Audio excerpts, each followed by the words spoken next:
قط مسؤول عن المستشفى الإقليمي بالخميسات. خوتي خواتاتي من داخل المستشفى الإقليمي بمدينة الخميسات. جينا اليوم عندنا واحد الرونديفو على حساب الطبيب العظم، وكنتفاجئوا لداخل كيقولوا لنا بانه نتسناو غنشوفوا عاد باش نشوفوا واش الطبيب غيخدم ولا لا. المهم انا غندير بكم واحد الجوله نتعرفوا على المستشفى الاقليمي كيفاش داير من برا وكيفاش داير من الداخل. هذا ممر فيه قاعات بحال على شكل قاعه انتظار باش كتدخل عند الطبيب يدير لك المعاينه وتشخيص المرض. المهم ها فين كينتظروا عباد الله. شوف الكراسي كيفاش دايرين.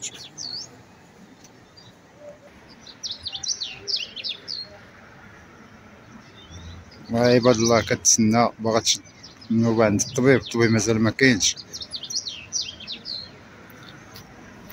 دابا غنمشيو ندخل لداخل نشوفوا قاعة الفحص ديال قاعة الانتظار ديال اللي كيدخلوا ليها المرضى اللي كيجيو جداد للمستعجلات. هانتوما واحد القط مكسال في السرير ديال المستشفى.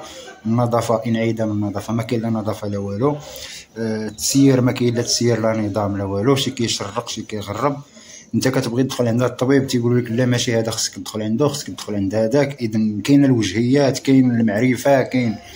وانايا الصحه ديالي كتدهور باغي نحيد حديده من يدي. واش انا ماشي من حقي نتداوى في هذا المستشفى هذا؟ شوف السبيطار كيفاش داير، الاهمال كيفاش داير. شوف انت شوف الحاله، حاله لا يرثى لها. كيعاني من هذا المستشفى هذا.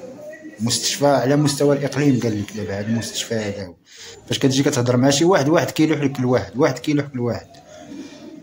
واش ماشي من حقي نتداوى؟ هذا هو السبب الرئيسي اللي خلاني ندير هذا الفيديو هذا. اخوتي شوفوا الحاله كي دايره بالنسبه للتصوير بالاشعه. الراديو باش دير تصويره العظام ولا تصويره حاله يرثى لها. تكرفيص، الخز نايض في الجناب، كيخدموه وقت ما بغاو غير بالوجهيات.